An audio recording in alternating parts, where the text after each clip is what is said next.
Good afternoon to everyone. Professor Fazil, Chair for this session, distinguished delegates, ladies and gentlemen. I'm pleased to be amongst teachers concerned on research in open distance flexible learning today. At the outset, I'm very much thankful to Professor Vasudha Kamath, Vice Chancellor, SNDT Women's University, for inviting me to be a speaker today and giving me this opportunity, despite the fact that there are more worthy people talking about research in open and distance learning today amongst the audience here. It's an humbling experience for me, and I thank you very much, Madam, for this opportunity. It is indeed a matter of great interest to me, having done some research in the field of distance education. I think I can share some of my experiences today here in the group.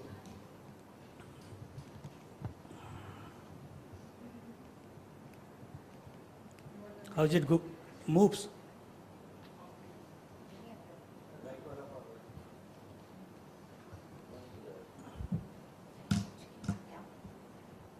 Doesn't move. Okay. Okay, thank you very much. Research to me is something that helps oneself to understand how little we know about the subject. This is more of an humbling experience than about finding something new. No worthwhile research is possible without standing on the shoulder of giants in the field. So what we actually do, we borrow ideas, refine them, and apply in new situation. Thus, research is actually a process of sharing and is all about openness in education. In my last role at UNESCO, I promoted something called open access to scientific information and research. At that time, we defined scientific from the point of view of the use of scientific method, and that covered all the disciplines of knowledge. And we looked at how opening of research literature actually affects the use of research literature and how research continues because of openness and sharing of research information in the open access. Today, actually, there are over 8,000 open access journals, over 3,000 open access repositories that share research literature in various disciplines. Despite this large number, only about 20% of research literature today is available in open access. That means the rest 80% of research literature that we all as academics, researchers produce are available in paid subscription-based journals, and the research work that we have done, we have to pay ourselves and buy those research for our institutions. Today, my topic is research in ODL, and of course, you can to some extent generalize this to research in e-learning. And I will focus primarily on Indian research work. One of the pioneer in distance education is Professor B.N. Kaul, and he tells, no open and distance learning institution of higher education can meet the local social educational needs adequately and effectively unless it engages in systemic research in order to make its products and services contextual and purposeful. Distance education systems was introduced in India in the form of correspondence education to cope with the growing demands of higher education in the early 60s. However, distance education as a practice has been there for more years, and you can date back, you can find out information about distance education as long as way back 1728.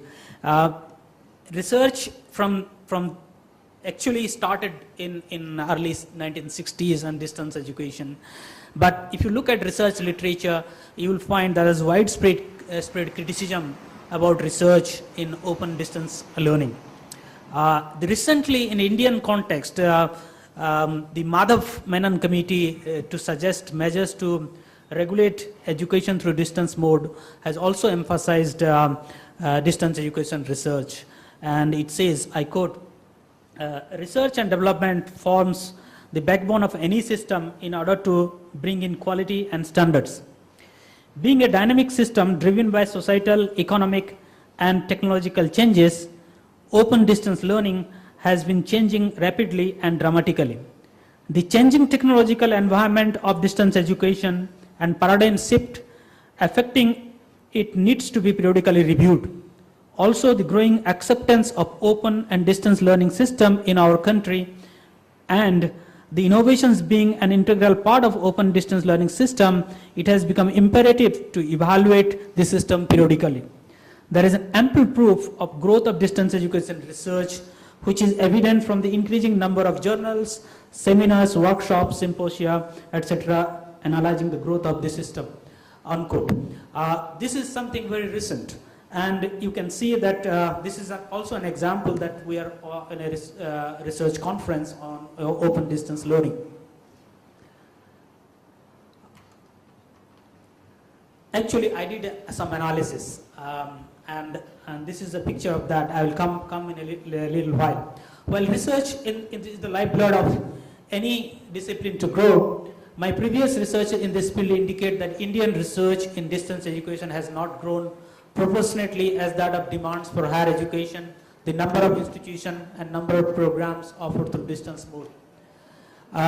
As I'm reflecting on distance education, it is imperative that I should speak about what number of research that has been done in India. In order to do so, I just analyzed some of the journals that I looked at initially. How many journals, reputed journals, are available? I found that there are around 12 popular, widely read journals in the field of distance education.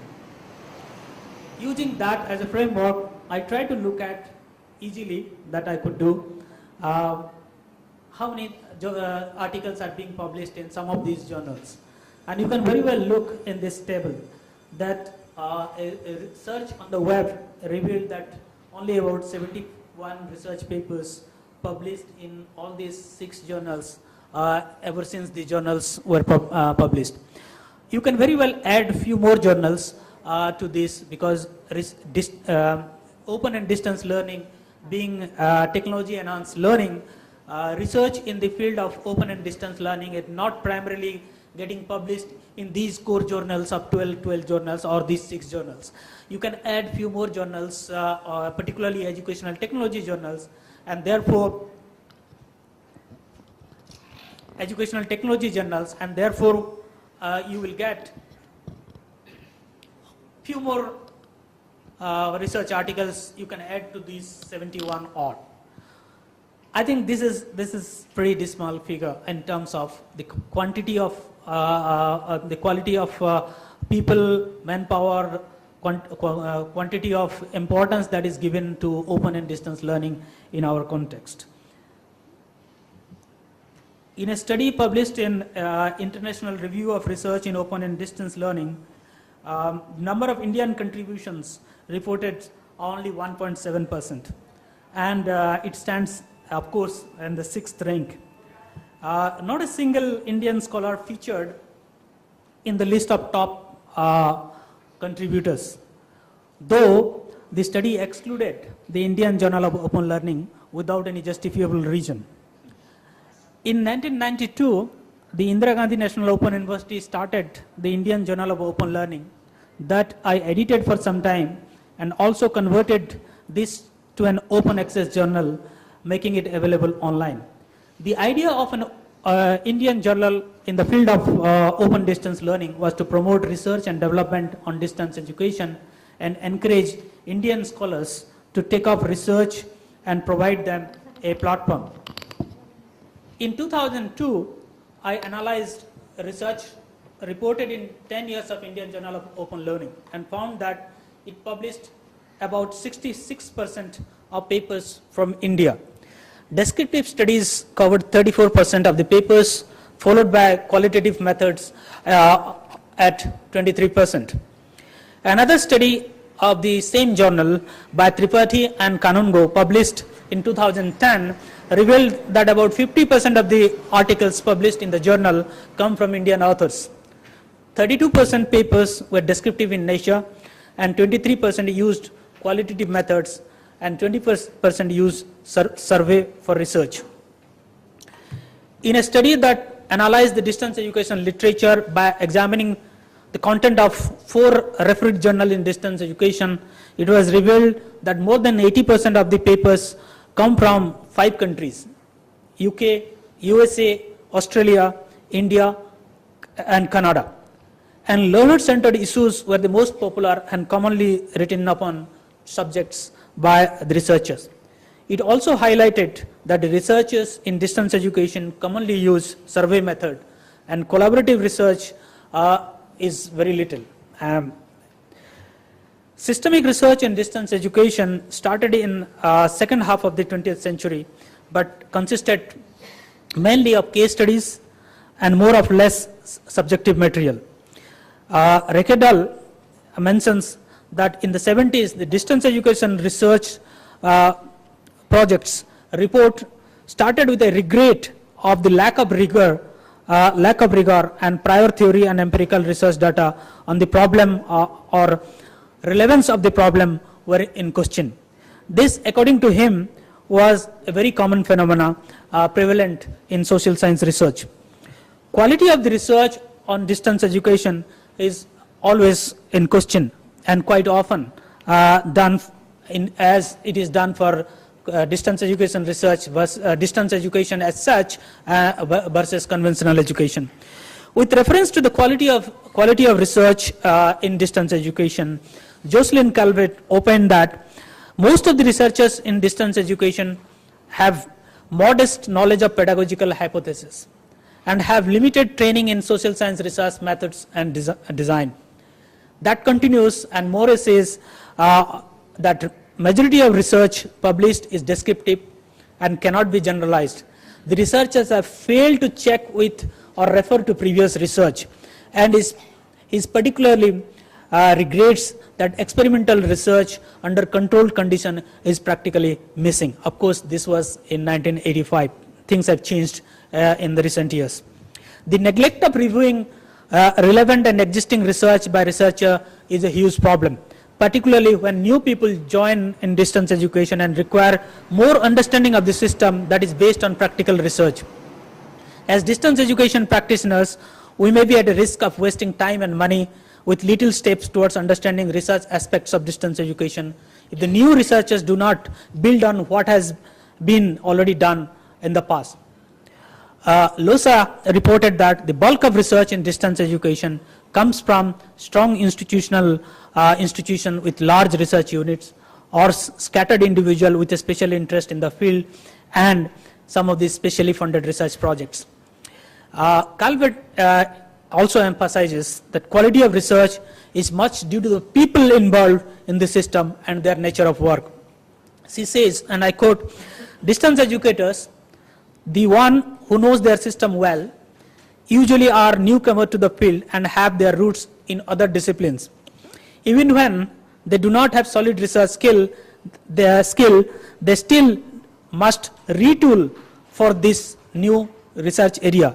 Furthermore, the emphasis in distance education system is in doing, not contemplation." I think this was also emphasized by Rory Magrill. Most people in the field are administrators carrying a heavy workload. When special research units are established, they generally serve administration and focus on practical day-to-day issues. So Panda in 1992 analyzed a host of research in MPhil and PhD research in distance education in Indian universities, and concluded most of the studies are either descriptive status surveys or experimental studies with poor methodological footing. While research in distance education has been criticized and emphasized, we haven't been able to question the problem of research as such. I, along with my colleague in 2010, analyzed the problems underlying research in distance education from the perspective of researchers, we focused on the attitude towards distance education research among researchers who are working on having interest in distance education research. And particularly, we try to look at what are the kinds of barriers that researchers in Indian distance education facing to look at distance education research in a disciplinary context. Our research revealed some significant results and provides sufficient inputs for taking measures to improve research conditions in distance education in India. While the respondents were positively disposed toward research in distance education and believed in the need for more research that is quantitative and collaborative, they indicated that the need for research results to be used in day-to-day work. They indicated less appreciation for qualitative research, which may be due to either overemphasis or on quantitative paradigm in educational research, or poor training in qualitative research, or both.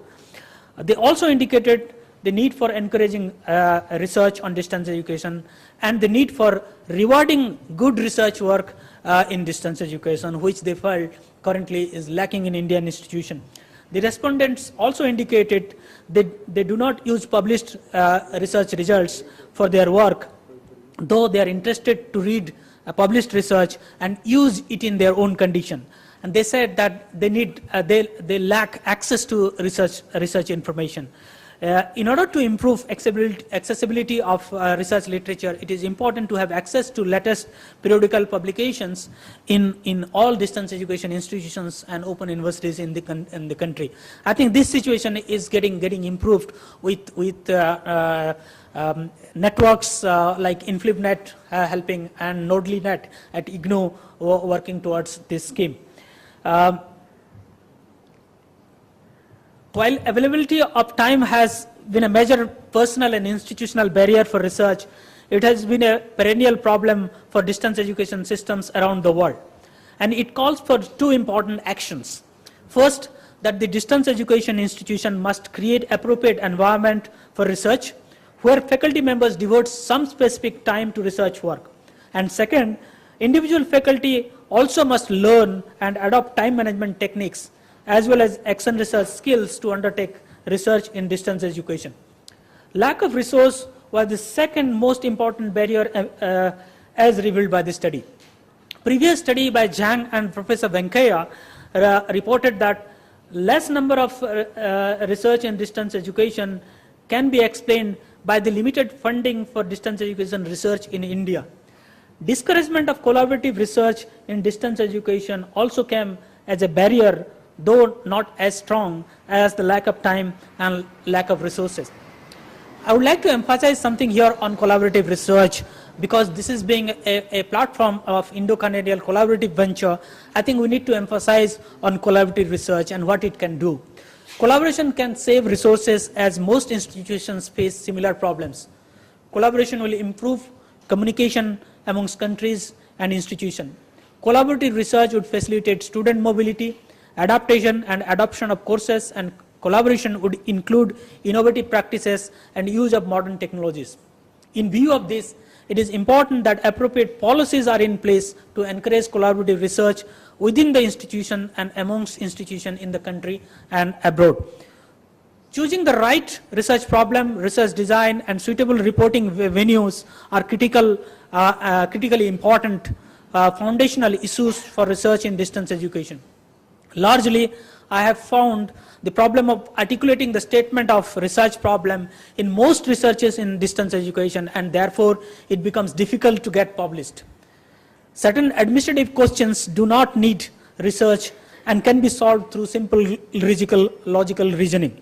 Similarly, we do not need to compare always one system with the other. Each has its own advantages and disadvantages, and by comparing, we do not add any specific value to the research. Similarly, finding learning impact from media has been a matter of concern for many research. While it is clear that learning happens not just due to one intervention, but due to combination of a variety of factors, including learner interest, needs, and efforts. After the problem area of research, it comes the choice of research methods. And this is where we find two groups of experts who either believe in quantitative methods or qualitative method. One group does not appreciate the low sample size in qualitative research, while the other thinks all quantitative studies are number crunching in computers and are often beyond reality. In practice, such a standpoint doesn't help research in distance education, at least, which needs both the approaches, and therefore the idea of the research method should fit into the research question, and this is possibly can be taken care of by appropriate training of researchers. The next big problem is that we try to reinvent the wheel without trying to understand if the problem that we are facing has been really studied before. This is what the problem of review of research literature. The next problem is of Indian research is the language and reporting style.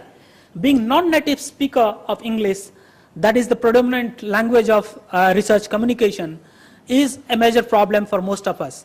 Researchers feel shy to show their work to colleagues for comment and think taking language help is something below standard.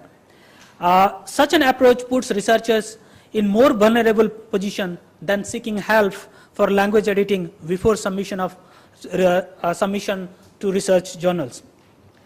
In 2003, three of us started a journal called Asian Journal of Distance Education to address this problem and help Asian distance education researchers get published. The journal has been successful in its mission, as you might have seen in the first table, that contributed 50% of the total number, more than 50%. And I would encourage all of you to submit papers to this journal. But as a disclaimer, I would say that of late, I am not involved in the journal on a regular basis. Last but not the least is the issue of research funding in the field of distance education, particularly in Indian context. So far, the Distance Education Council has been responsible for funding support for distance education research. While the DEC research project scheme was initially meant for encouraging research among distance educators in state open universities, it has now been open to many teachers, academics interested in doing research in ODL system, wherever they are working. In the past, it has supported research to the tune of over 100 million rupees. Over the years, it has sanctioned over 56 major research projects and 40 minor research projects, of which I emphasize only 45 have been completed. As such, we should expect these research reports to be available online and published as research papers in ODL journals. Had this research been published in journals, we would have seen the number being more, and that has been not done, not been the case, and we don't know the reasons thereof. Research also undertaken by teachers in the Staff Training and Research Institute of Distance Education at IGNOU and the G. Ram Reddy Research Academy of Distance Education. Number of researchers in other universities also work on MPhil and PhD dissertation, taking ODL as their topic of research.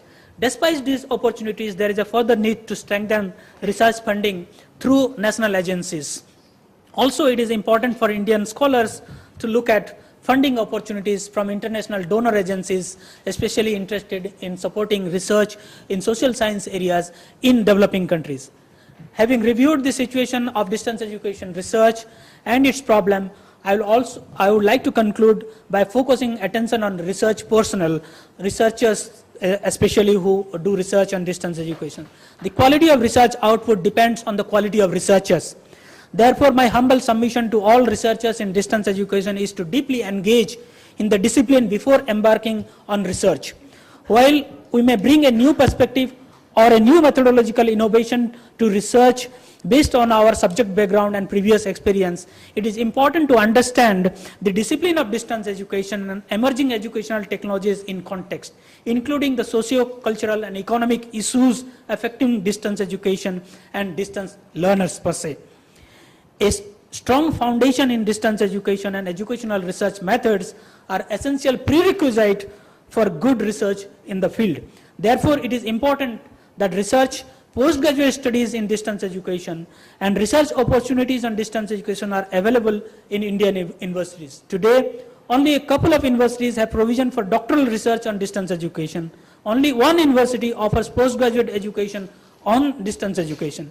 It is time that this situation is reviewed and appropriate measures taken in Indian universities.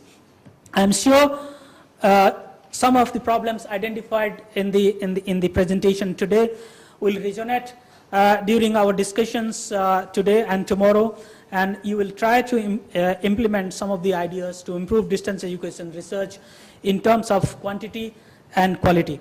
I thank you for your attention. Thank you very much.